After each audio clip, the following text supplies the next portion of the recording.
దేవుడు ఆ, మనల్ని చెట్లనుగా పోల్చినటువంటి కొన్ని సందర్భాలు ఉన్నాయి. మనల్ని చెట్లగా పోల్చినటువంటి సందర్భాలు. ప్రకృతిలోని చెట్లను నరకొద్దని ఇట్లా చెప్పినాడు. దేవుని పిల్లలమైనటువంటి దేవుని పిల్లలైనటువంటి వారు చెట్లను పోల్చబడి ఉన్నారు కాబట్టి వాళ్ళు నశించడం కూడా దేవుడికి ఇష్టం లేనమాట. దాని గురించి మనము కొన్ని మాటలు జాగ్రత్తగా చదువుకుందాం.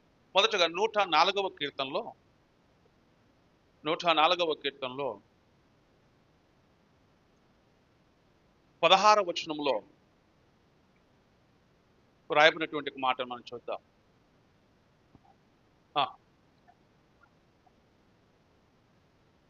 యెహోవా వృక్షములు తృప్తి పొందుచున్నవి.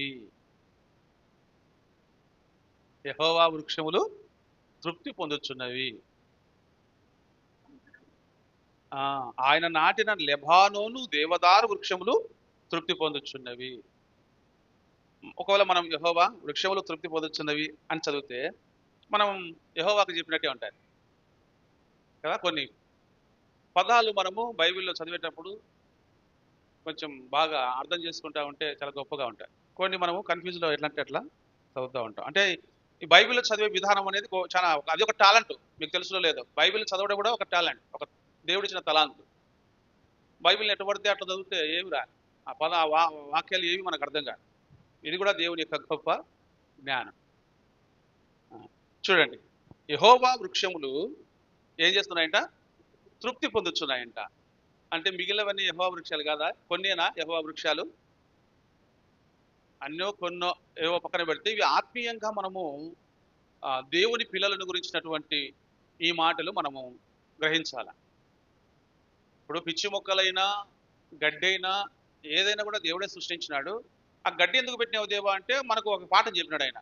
నరుల ఆయువు గడ్డిని పోలి ఉన్నది అని. ఆ గడ్డిని ఊరికి అట్లా పెరికేస్తే అది ఏటికి ఎండిపోతుంది, గాలికి కొట్టుకొని పోతుంది. అట్లా కూడా మానవ జీవితం ఆ గడ్డితో పోల్చబడింది. పువ్వులు ఎందుకు పెట్టావంటే ఆ పువ్వులు బట్టి ఒక కథ, ఒక మంచి మాట చెప్పినాడు. సొలొమోను రాజు కావాల్సినంత సంపద ఉంది, కావాల్సినంత గౌరవం ఉంది, ఆయన డ్రెస్ కోడ్ ఏమి, ఆయన బంగారం ఏమి, ఆయన కథ ఏమి, ఐశ్వర్యము.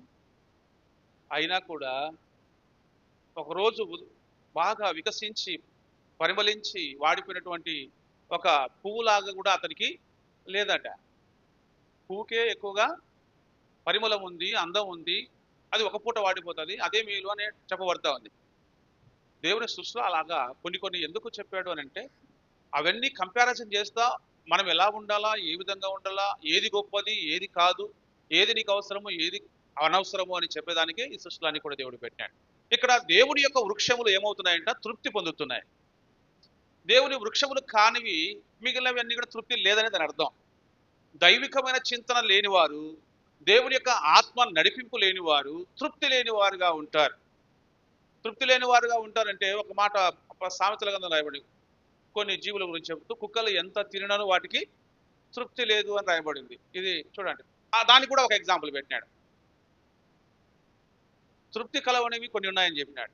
ఈ విధంగా మనము ఏ స్థితిలో ఉన్నాము అనే దాన్ని, ప్రజెంట్ మన స్థితి ఏంటి అనే దాన్ని ఎప్పటికప్పుడు మనము అద్దంలో ముఖాన్ని చూసుకున్నట్టుగా చూసుకుంటూ ఉంటేనే మన జీవితము ఆశీర్వాదకరముగా మనం మలుచుకుంటూ వెళతాం అని దేవుని యొక్క వాక్యం మనకి హితం పలుకుతా ఉంది. గమనించండి, ఇప్పుడు మనము ఇక్కడ రాయబడిన మాట యెహోవా వృక్షములు తృప్తి పొందుతున్నాయి. ఇలాంటి వృక్షాలను దేవుడు పెంచాలని అనుకుంటాడు కానీ నరకాలని అనుకోడు కదా, పోగొట్టుకోవాలని అనుకోడు. ఎందుకు? వృక్షములు నరకబడితే దానివల్ల నష్టం వస్తుందని రాయబడింది కదా. అట్లా విశ్వాసులు ఎవరు దేవుని కొరకు బ్రతికేవారు కావాలని దేవుడు కోరుకుంటా ఉన్నాడు. అయితే దేవుని మందిరంలో, దేవుని యొక్క సన్నిధానంలో ఈ వృక్షములు తృప్తి పొందుతా ఉన్నాయి. ఎప్పుడు తృప్తి కలుగుతుందంటే నాటబడిన అనుభవం ఉంటేనే తృప్తి కలుగుతుందట. మనము ఎప్పుడు తృప్తిగా జీవించగలుగుతామంటే ఒక నీరు సమృద్ధిగా ఉందనుకోండి, ఆ నీరు ఆ చెట్టుకు సమృద్ధిగా ఆ వేర్ల ద్వారా తీసుకోగలుగుతుంది అనుకోండి, అది తృప్తిగా ఉంటుంది. అది తృప్తిగా ఉంది అని ఎలా తెలుస్తుంది అంటే అది నిండుగా పచ్చదనంతో ఉంటుంది. అది తృప్తి లేదు అని అంటే అర్థం ఏంటంటే వాడిపోతూ ఉంటాయి, మెల్లిగా ఆకులు వాడిపోతాయి, రెండవది కొమ్మలు వాడిపోతాయి, పూర్తిగా చెట్టే వాడిపోతుంది. అంటే దానికి తృప్తి లేదు, అంటే దానికి సరిపడా ఆహారం దొరకలేదు, దానికి నీరు దొరకలేదు, దానికి సత్తువ దొరకలేదు అని. కానీ దేవుని యొక్క వృక్షాలకు తృప్తి కలుగుతుందంటే కావలసినటువంటి నీరైనా కావలసినటువంటి ఆహారమైనా వాటికి సమృద్ధిగా ఇవ్వబడతాయి. ఒక చెట్టుకు నీరు అధికంగా భూమిలో నుంచి రావాలంటే అది ఏం చేయాలా అని అంటే మనం చదువుకుందాం. ఇదే కీర్తన గ్రంథంలో నుంచి మరొక మాట ఏం రాయబడి ఉంది? 92వ కీర్తనలో పక్కలోనే ఉంటారు చూడండి. 92వ కీర్తన 13వ వచనంలో చూడండి ఏం రాయబడి ఉందో. యెహోవా మందిరములో నాటబడిన వారై వారు మన దేవుని ఆవరణములో వర్ధిల్లుదురు. చూడండి, ఎక్కడ మనము ఈ మంచి వృక్షాలన్నీ కూడా, దేవుని వృక్షాలన్నీ కూడా ఎక్కడ నాటబడాలట? దేవుని మందిరములో కదా. ఇది ఎవరి తోట అంటే ఫలానా వారి తోట అంటాం కదా. ఈ చెట్లు ఎవరి అంటే ఫలానా వాళ్ళవి అంటాం కదా. ఇప్పుడు ఏ వృక్షములు తృప్తిగా ఉంటాయని రాయబడింది? యెహోవా వృక్షములు తృప్తిగా ఉంటాయి. యెహోవా వృక్షములు, యెహోవా ఎక్కడుంటాడు? ఆయన మందిరములో ఆయన నివాసము చేస్తాడు. మరి ఆయన వృక్షములు ఎక్కడ ఉండాలా? ఆయన మందిరములో నాటబడి ఉండాలి. నాటబడినటువంటి అనుభవము చూడండి, మందిరములో ఎలా ఉండాలట? ఇప్పుడు మనము కొన్ని చెట్లను పోలిన వాటిని ఊరికి తగిలించుకొని ఉంటారు, వేలాడి తీస్తుంటారు.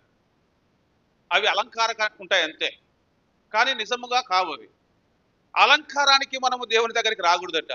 అలంకారంగా ఒక పూట వేలాడదీయబడి మళ్ళీ ఆ ప్రోగ్రాం అయిపోతాను అన్ని తీసుకుపోయి మూట గట్టి పక్కన పెట్టినట్టుగా ఉండకూడదట. ఎట్లుండాలట దేవుని మందిరంలో? దేవుని మందిరములో దేవుని యొక్క చెట్లు, దేవుని యొక్క వృక్షములు ఎట్లుండాలంటే నాటబడిన అనుభవంతో ఉండాలట. నువ్వు వృద్ధి పొందాలి అనంటే, అంటే దేవుడు నిన్ను నన్ను కూడా వృద్ధి పొందించాలి అని అనుకోనే దేవుని మందిరంలోనికి తీసుకొని వచ్చి ఏం చేసినాడు? తన యొక్క చెట్టుగా, తన యొక్క వృక్షముగా, తన సొత్తుగా చేసుకొని మనల్ని నాటి ఉన్నాడు అని రాయబడింది. వారు దేవుని మందిరములో నాటబడిన వారై వృద్ధి పొందుతా ఉన్నారు. నాటబడిన అనుభవం లేకపోతే రెండవ అనుభవము వృద్ధి పొందే అనుభవం రాదు. ఎందుకు? వృద్ధి అనేది ఎక్కడ జరుగుతుంది? వేర్లు పైన ఉంటే జరగదు. మీరు ఏలాడ తీసినటువంటి వాటిలో అది ఎదుగుదల కనపడుతుందా? లేదు. అదేదో ఊరికి అట్లా అలంకారంగా పెట్టినారు. దానికి భూమి, సారము, నీరు ఇవన్నీ ఏమి ఉండవు. అది నాటబడలే, పైన పెట్టబడింది అంతే, అలంకారముగా ఉంచబడింది.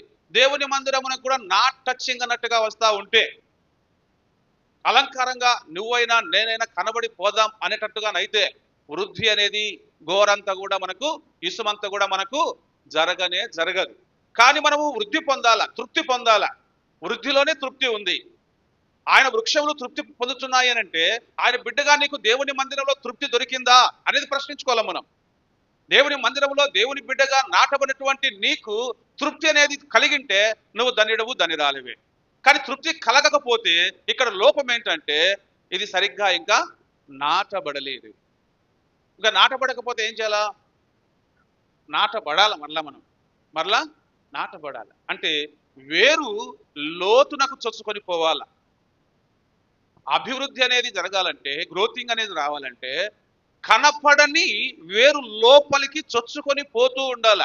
కనపడే ఆకారము చిరునవ్వు ఉండాలంటే, ఇప్పుడు చూడండి, మంచి బిర్యానీ తిన్నాం, లేదంటే మంచి పలావ్ తిన్నాం, మంచి స్వీట్ తిన్నాం, అది కడుపులకు పోయింది.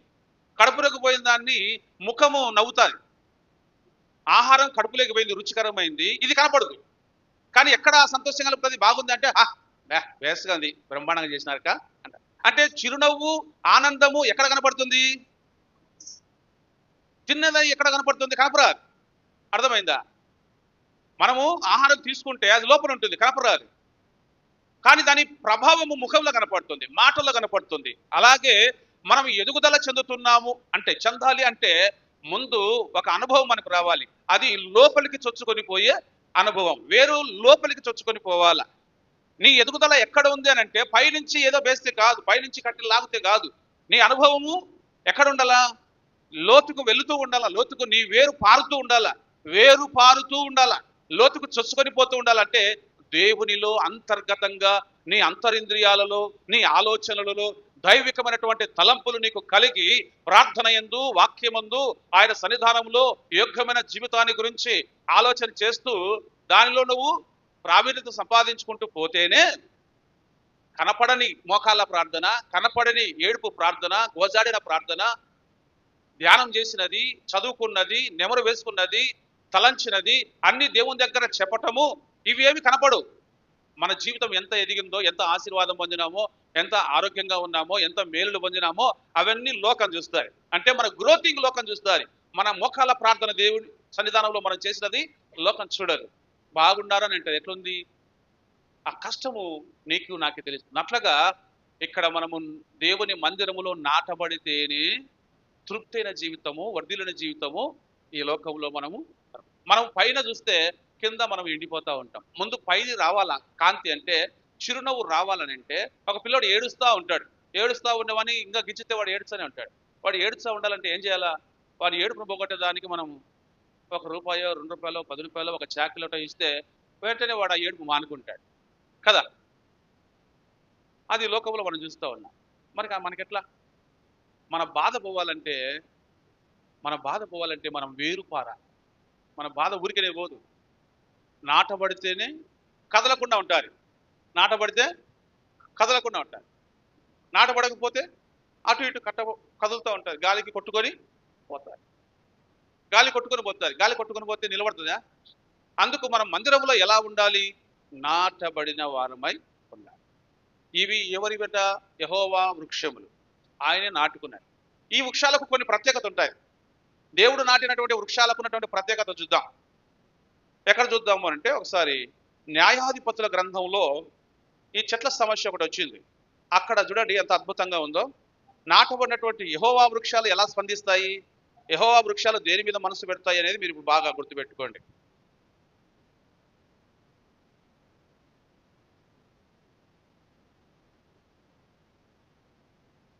పూర్వము జరిగినటువంటి ఒక మంచి సందర్భము మనం ఇప్పుడు చదువుకుందాం. న్యాయాధిపతుల గ్రంథంలో నుంచి ఒక నిమిషం.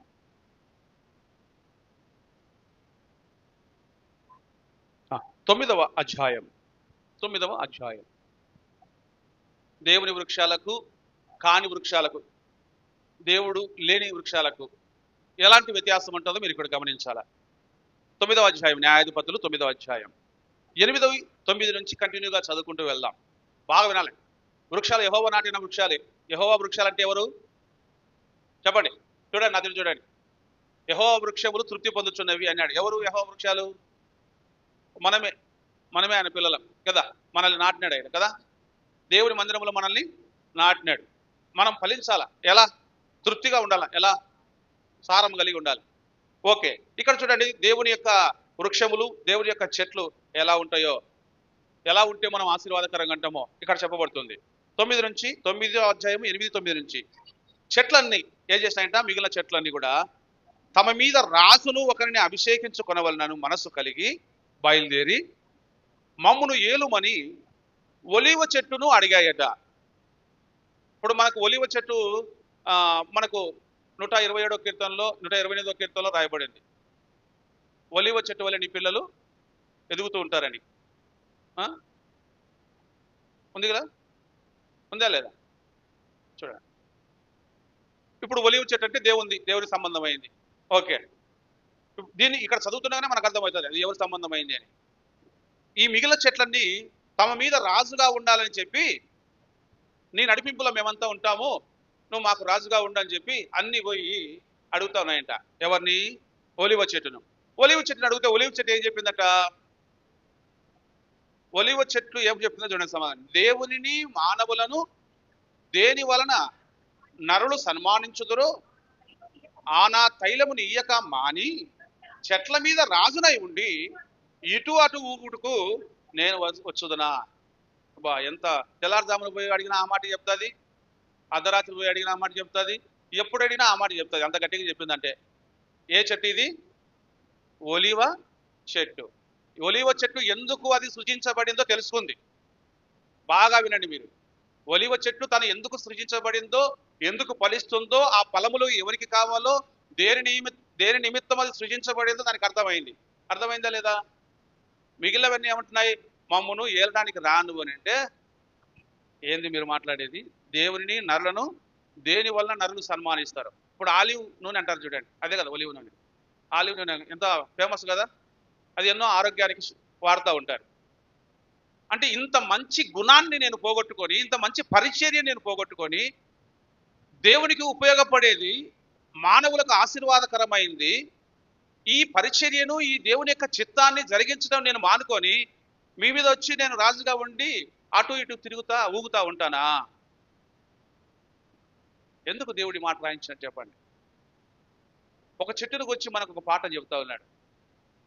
నన్ను మస్తుగా పిలుస్తూ ఉంటారు, రా నువ్వు మా మీద ఇట్లా అధికారిగా ఉండో, లేకపోతే ఇంకొక రకమో, అదంతా నీకెందుకు, మా ఖర్చంతా మేము పెట్టుకుంటాం రా అంటారు. నేను దేవునికి దూరం చేసేదానికి, నీ ఫలం దేవునికి దక్కకుండా ఉండడానికి ఏదో ఒక రకంగా నాకు ఆఫర్లు ఇస్తూ ఉంటారు. కానీ నేనేం చెప్పాలా? మనం దేవుని వల్ల నాటబడిన వాళ్ళం. దేవుని వృక్షాలు తృప్తిగా మనం ఉండాలంటే నేను దేవుని కోసం నియమించబడ్డా, దేవునికి మానవులకు ఉపయోగపడే పని.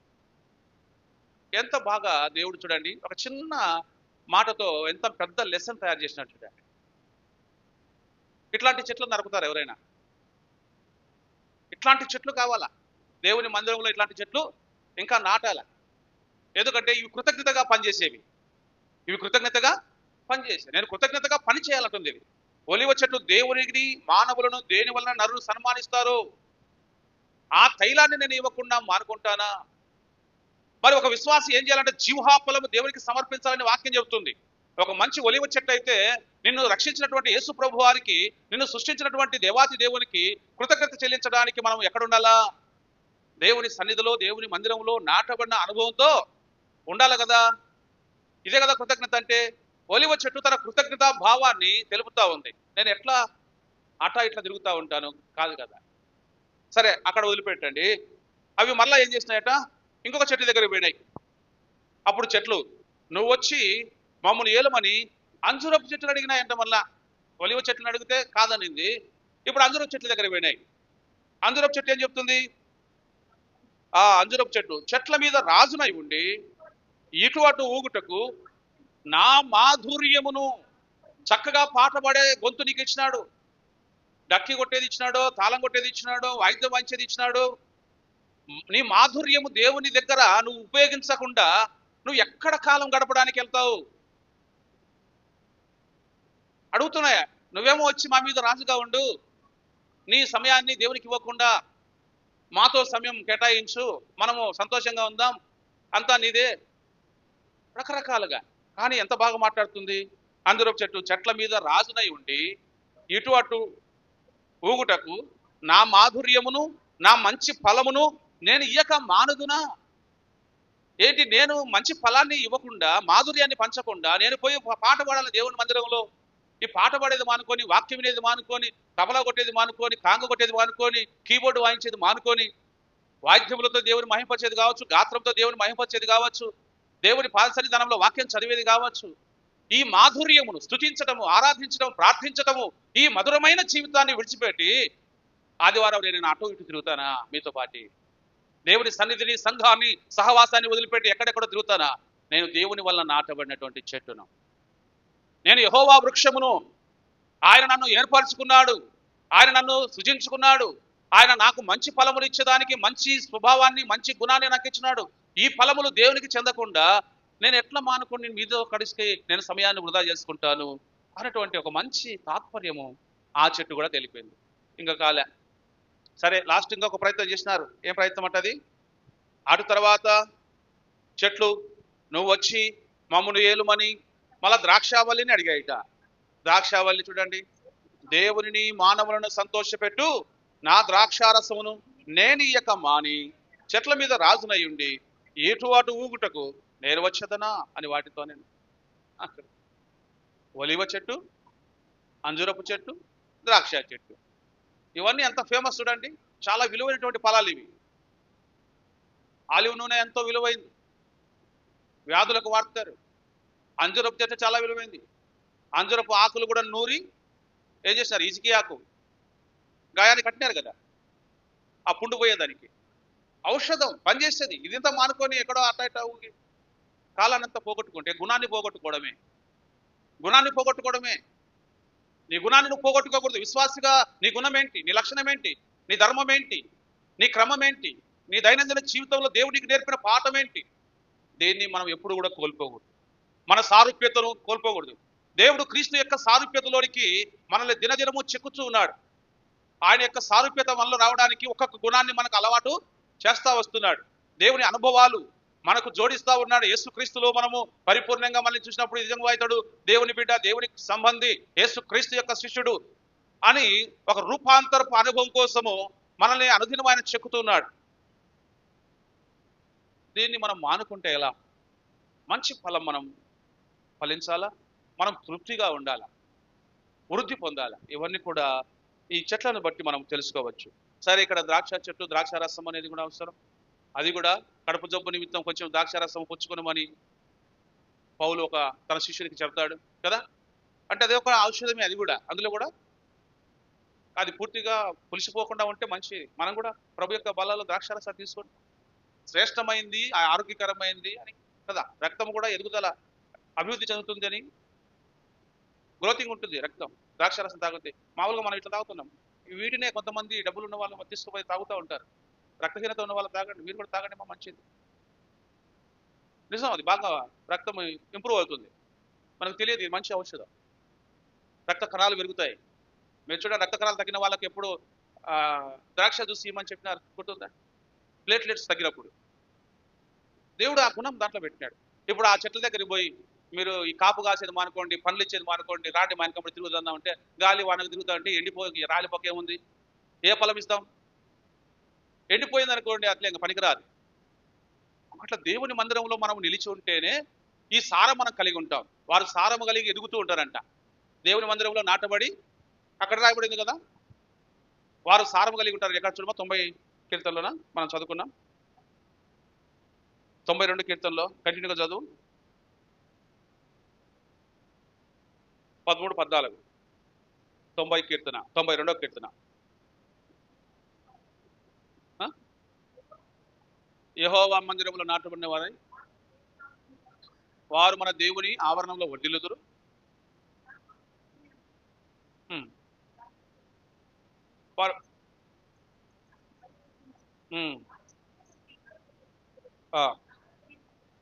అది చదవాలి. సారము కలిగి పచ్చగా ఉంటారంట. దేవుని మందిరంలో ఉంటే ఒక సారం వస్తుంది, మనకు జీవం వస్తుంది. సారం అంటే జీవమే కదా, జీవం వస్తుంది. యేసుప్రభువు చెప్పినాడు కదా, నేను మీకు జీవం ఇచ్చుటకే వచ్చాను, నేను గొర్రెలకు జీవం ఇచ్చుటకే వచ్చి ఉన్నానని చెప్పినాడు. కాబట్టి జీవం ఇచ్చే వాని దగ్గర లేకుండా ఎక్కడో బయటకు పోయి జీవం రా అంటే జీవం ఏంటొచ్చాయి? ఆయన దగ్గరకు వస్తే జీవం వస్తుంది. బయట తిరుగుతూ ఉంటే జీవం రా, ఎండిపోతుంది. జీవము ఎండిపోతుంది.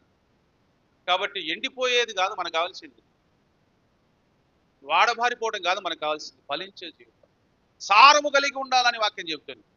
ఫైనల్గా ఇవన్నీ ఏం చేసినాయి తెలుసా? ఈ మాట చూద్దాం మళ్ళా. ఒలివ చెట్టు కాదనింది, అంజురపు చెట్టు కాదనింది, తర్వాత ద్రాక్ష చెట్టు కాదనేసరికి ఇవన్నీ చూడ ఏం చేసినాయి? మళ్ళా యూనిటీగా బయలుదేరిపోయినాయి. ఎవరి దగ్గర పోయినాయి చూడండి. ఇప్పుడు లాస్ట్ 15వ వచనం చూడండి, 14, 15. అప్పుడు చెట్లన్నీ నీవు వచ్చి మమ్మును ఏలుమని మున్ల పొద యొద్ద మనవి చేసుకున్నాయంట. ఎక్కడికి పోయినాయి? మున్ల పొద దగ్గర పోయినాయంట. మున్ల పొద దగ్గర పోయి ఆ మాట చెప్పక తలకి చూడండి ఏం చేస్తుందో. మీరు నిజంగా నన్ను మీ మీద రాజుగా నియమించుకున్న కోరిన ఎడల రండి, నా నీడను విశ్రమించండి. ఏడ నీడుంది? ముళ్ళ పొద కాడ. అదేమన్నా పెద్ద ఏపుగా పెరిగి నీడనిచ్చేదా? నాడినను ఆశ్రయించండి, లేదా అప్పుడే ఏందో చూపించనాడు ఇంకా ప్రతాపం. ఏదో 2 నాళ్ళు లీడర్గా ఉండు అని అంటుండగానే, ఇంకా ఒక నాయకుడిగా ఉండి అంటుండగానే సెలసొక్క వేసుకుంటానే, కదరసొక్క వేసుకుంటానే కొంతమంది చూపిస్తుంటారు. చూసిన కార్యకర్త జెండా పట్టుకుంటేనే ఇంకా వాళ్ళకి ఊగిపోతుంటారు. ఈ పనికి మాలిన జీవితం అంతా కూడా లోకంలో మనం చూస్తూ ఉంటాం. భలే పిచ్చి లోకం. ఒక యాత్రలో టైర్ల కింద పడి చచ్చిపోయారని తెలిసి కూడా మళ్ళీ ఈడు కూడా దూరుకొని వాడు కారులో వాడు బాగానే పోతుంటాడు. వానికేం కాదు, చచ్చిపోయేది నువ్వు, అనాథలయ్యేది నీ కుటుంబము, నీ పిల్లలు. ఈ గ్రహింపే లేదు. దేశం ఎప్పుడు మారుతుందో నిజంగా నాకు కూడా బాధలేస్తూ ఉంటుంది. ఎందుకయ్యా ఈ రాజకీయ పార్టీలు, కార్యకర్తలు ఎందుకు అని. అసలు కార్యకర్తలు ఎందుకు? నీకు ఓట్లు వేసేవాడు కావాలా? నువ్వు మంచి పని చేస్తానని చెప్తే ఓటు వేసేవాడు వేస్తాడు. పాలన తెచ్చుకో, మంచి పాలన చేస్తే నీకు నీకు మరలా ఎన్నుకుంటారు. ప్రజలు ఎందుకు నాశనం చేయడం? ఎన్ని పార్టీలు పెడితే అన్ని పార్టీల కార్యకర్తలు, ఆ కార్యకర్తలు ఈ కార్యకర్తలు కొట్టాడుకొని సావాలా. వీళ్ళేమో బాగుంటారు. వీళ్ళు జైల్లోకి పోతే వీళ్ళు దీక్షలు చేయాలంట. ఎవరన్నా చెప్పింది ప్రపంచం? వాడు ఆర్థిక నేరం చేసో, మోసం చేసో, 10 మందిని చంపించో, నేరస్తుడై జైలుకు పోతే వాడి కోసం వీళ్ళు ధర్నాలు చేయడం ఏంటి? అంటే ఇట్లా దేవుడు చెప్పినాడు. మనుషుల దగ్గర పోతే మాకెందుకు నా గబ్బంతా వద్దుకు అంటారు. ఇప్పుడు వీళ్ళంతా ఎవరి దగ్గర పోతారు? ముళ్ళ పొద లాంటి వాళ్ళ దగ్గర పోతారు. దాంట్లో చేయి పెట్టచ్చా, కాలు పెట్టచ్చా, దాంతో సవాసం చేయొచ్చా? చేసేదానికే కాదు. పోయి పోకతలికి అట్లయితే మీరు రాండి అని చెప్పి వాళ్ళ మీద దాడి చేయటం. ప్రపంచ వ్యవస్థ ఇప్పుడు అట్లే ఉంది, రాజకీయ వ్యవస్థ అని. ఇట్లాంటి వాళ్ళతో మనం ఎట్లా? దైవికంగా కూడా చాలా మంది ఇట్లే ఉన్నారు. ఎక్కడ ఆరోగ్యంగా ఉందో, ఎక్కడ క్షేమంగా ఉందో దాన్ని వదిలిపెట్టి క్షేమం కలిగించే దానికోసం పాల్గొడతా ఉన్నారు. ఇది విశ్వాసులు గమనించాలా. నేను పీక తినే సరికి పోతే నీకేమొస్తుంది? ఓకే అమ్మ, చదువుకుందాం, ఆరాధనకి వెళ్దాం మనం. ముండ్లపోద, మీరు నిజంగా నన్ను నీ మీద రాజుగా నియమించుకున్న గొర్రెనీడలా రండి, నా నీడను ఆశ్రయించండి. లేదా అగ్ని నాలో నుండి బయలుదేరి లెబానోను దేవదారు చెట్లని కాల్చివేయని చెట్లతో చెప్పాను. చూసినారా? ఇదంతా ఒక కథ చెప్పి ఒక ఆయన తను రాజుగా చేయడానికి వచ్చిన చెప్పే మాటలు. కానీ మనకు ఆత్మీయంగా ఈ మాటలు ఎంతో ఉపయోగకరం అన్నమాట. అయితే దేవుని యొక్క ఉద్దేశం అది కాదు. దేవుని యొక్క ఉద్దేశం ఏంది? మనము దేవుని మందిరంలో నాటబడి ఉండాలి. నేను కొట్టేస్తా అంటుంది అది కదా, కాల్ చేస్తా అంటుంది. చెట్ల నరకడము ప్రమాదం అని దేవుడు చెప్తున్నాడు. బతకనీయాల, వాటి ఫలాలు కావాలి. అందుకు మనము మన ఫలాలు, ప్రార్థనా ఫలాలు, విశ్వాస ఫలాలు, ఆత్మ ఫలాలు ఈ లోకానికి కావాలని చెప్పి దేవుడు మనల్ని ఏం చేసినాడు? ఏర్పరచుకున్నాడు. అందుకే బాప్తిస్మ ఇచ్చే యోహాను, అనేకులు పరిసయ్యులు సంతతికి చెందిన వారు ఎంతో మంది తన దగ్గరికి బాప్తిస్మ పొందడానికి వచ్చినప్పుడు ఆయన చెప్పిన మాట ఏంది? మీరు ఇక్కడి వరకు రావడం బాగానే ఉంది, కానీ వచ్చిన తర్వాత మీ బాధ్యతను మీరు మర్చిపోకూడదు అంటున్నాడు. మత్తయి సువార్త 3వ అధ్యాయం తీయండి. ఒలివ చెట్టు తన బాధ్యతను గుర్తు చేసుకుంది కదా, అంజూరపు చెట్టు తన బాధ్యతను, కృతజ్ఞత గల జీవితాన్ని గుర్తు చేసుకుంది కదా, ద్రాక్ష చెట్టు తన గుణాన్ని చంపుకుంటాననిందా? లేదు కదా, బాధ్యతలు గుర్తు చేసుకున్నాయి కదా. మనం మన బాధ్యతలు గుర్తు చేసుకొని దానికి కట్టుబడి ఉండాలని వాక్యం చెప్తుంది. చూడండి 3:8 చెప్తున్నాడు. ఏది 7వ వచనం చదువుదామా? మత్తయి సువార్త 3:7-8. అతడు పరిసయ్యులలోను సద్దూకయ్యులలోను అనేకులు బాప్తిస్మం పొందవచ్చుట చూచి, సర్ప సంతానమా. సర్ప సంతానం అంటే ఏదో బయట ఉంటారు అనుకున్నాం మనం. సర్ప సంతానం అంటే ఎవరు? బయట వాళ్ళు అనుకుంటాం కాదు, ఇల్లు పరిసయ్యులు సద్దూకయ్యులు. బాగా వాక్యం తెలుసు. సర్ప సంతానమా, రాబోయే ఉగ్రతను తప్పించుకున్నట్టుకు మీకు బుద్ధి చెప్పిన వాడు ఎవడు? ఇప్పుడు మీరు చేయాల్సింది ఏంటంటే, మీరు రావడం వరకు బాగానే ఉంది, అయితే ఫలములు ఇచ్చే విషయంలో మీరు కరెక్ట్గా ఉండకపోతే అది మళ్ళీ మిమ్మల్ని దహించుతుంది. మారు మనసుకు తగిన ఫలములు మీరు ఫలించండి. ఎందుకు? ఆ బాప్తిసం నీకు అవసరం. బాప్తిసం పొందినావంటే అర్థమైంది, మారు మనసుకు తగిన ఫలం ఫలించాలి. ఒలివ చెట్టుగా నేను సృష్టించాలంటే అర్థమైంది, నీ తైలము రాజుకు, దేవునికి, మానవులకు అవసరం.